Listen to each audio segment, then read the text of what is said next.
guys, it's Lola, and today, I know you're probably seeing this like, huh? But I promise I have an explanation for this. So the reason why I have them in Barbie clothes is because, not because they're going to a pool party, but because I wanted to do a body comparison with them and the other Harry Potter dolls. I've seen a lot of questions, and I just want to address some of those questions that I didn't address in the review, as to, for example, like, what is the body type like? What does the articulation look like without the clothes? And vice versa. So I actually have them here. I have dressed them in basically pool wear so that you guys can see their articulation. And now what I'm going to do is I'm going to bring some special guests to do a quick comparison for each one of the dolls. And I do also have right over there the Harry Potter dolls as well, the kids, so that we can compare them too. So let's get started. So the first thing I want to show is for Minerva McGonagall is a comparison between articulation. And you can see here, she has almost an action figure type hands, but her skin tone is very similar. I took the two palest dolls that I think I have, and outside of the Twilight dolls, her skin tone is very similar to that of Raquel here, who is from Life in the Dream House. She can see. If you wanted to body swap her for some reason, I would recommend probably a Raquel fashionista or that skin tone. She can see here. And her body type is really odd because it's somewhere in between a pivotal fashionista, a DC superhero girl, and that one body type where her torso is a little bit fuller. So you can kind of see here, her feet are definitely a lot bigger. Here, let me take her off the stand. You can see here, here's a quick comparison between a Monster High foot and McGonagall's. They're very close in size, but McGonagall has a flat foot, so therefore is not able to wear any of the Monster High shoes.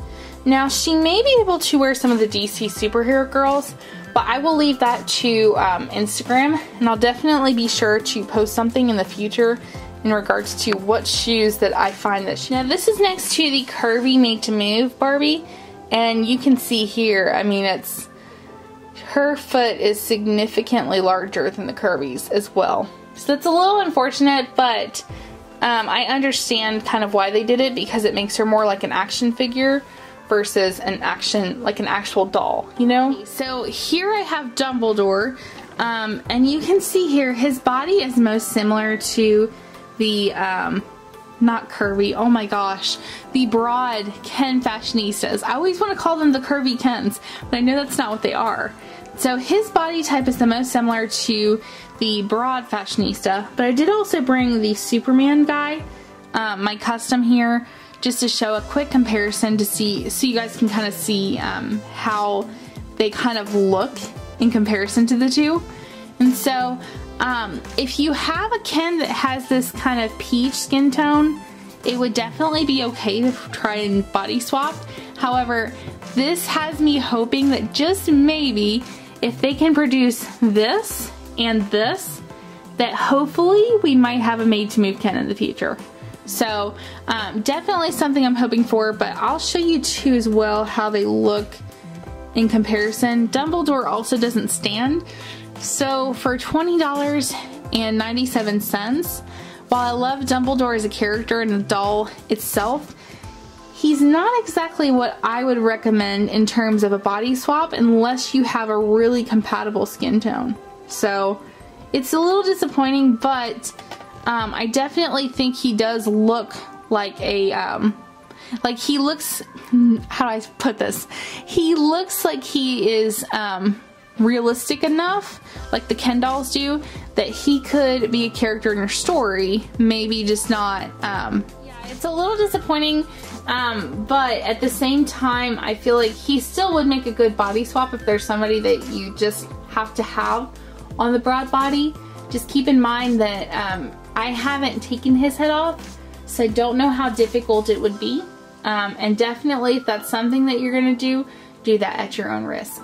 So now let's take a look at Harry Potter and Ron Weasley and some body comparisons as well with them. Okay, so I grabbed all of my guy dolls that are like on the petite side, the smaller side. And Ron actually is the smallest. So you can see here, this is the Babysitter's Incorporated doll. And then that is a custom Ken back there on a Hunter Huntsman's body, I believe. So he would have been a, it's not petite, it's slim. A slim Ken back there. And then I have Kevy back there too, Skipper's boyfriend from the 90s. And he's wearing actually clothes from Troy Bolton, I think. One of the Troy Boltons, the smaller High School Musical dolls.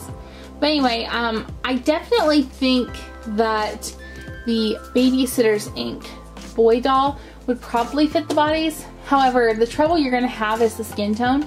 Because as you can see here, Harry is about the same skin tone as well. That pale, almost like an Asian babysitter skin tone.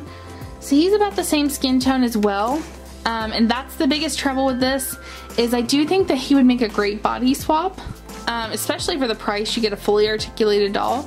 And he's on the smaller side. However, the kicker is going to be finding a Ken doll or one of the boy dolls that has the same skin tone. So let's now take a look at our girl dolls. Okay, so I do have these guys here, and the African American doll in the back is actually China Ann McClain from when she was on Ann Farm. She's a Disney VIP doll, I think. And then I have Alyssa Bat back here, as well as a Liv doll, just to show you kind of some proportion here.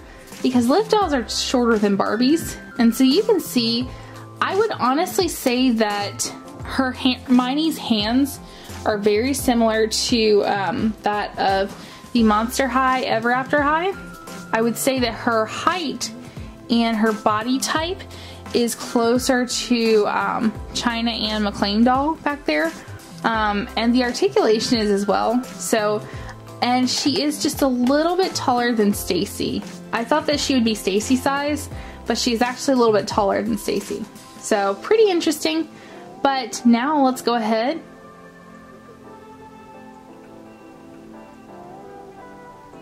But yeah, I actually think that they're a great proportion in terms of their age. They look like 12 or 13-year-olds. And I think that they are the least similar to a Barbie doll in terms of articulation, but probably closer to an Ever After High doll or one of the dolls like the Disney VIPs. Sorry for the quickness of this video. I hope that you enjoyed it, and I hope that it gives you guys some perspective in the Harry Potter dolls and their size and whether you're going to buy them or not. Leave me a comment below and let me know, do you want to see some future videos like this, seeing just a comparison, or leave some future video ideas. And let's have a conversation in the comments below. Don't forget to give this video a big thumbs up if you enjoyed it. Hit the subscribe button below or in the top right corner right over there. Share our videos with your friends and check out the videos below. And I will see you in the next video.